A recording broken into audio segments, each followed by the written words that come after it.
because of time, Mr. Kanda, if you can also maybe briefly just explain the impact of workplace performance on productivity in work environments. Yeah, so when it comes to the work environment, productivity definitely gets to be affected.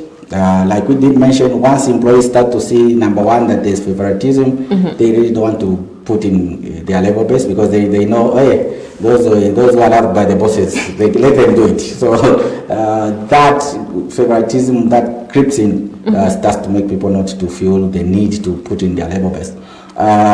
Secondly, productivity also gets to be affected because employees, there's no unity, there's no teamwork, because when you know this one is going out with that one, really that there isn't much of team spirit there. So people don't want to work together. The third issue that affects productivity is also now those cat fights that may start to happen, or sometimes it doesn't escalate to people fighting, but you can see, you can even feel the tension if you are in the same team, that this one doesn't talk to this one. Sometimes it's even interdepartmental, where someone will say, I don't want you dealing with those guys from that department, or because they are fighting the work wife or work husband. So productivity definitely gets to be affected in a very negative way, and you really don't want to run a company like that.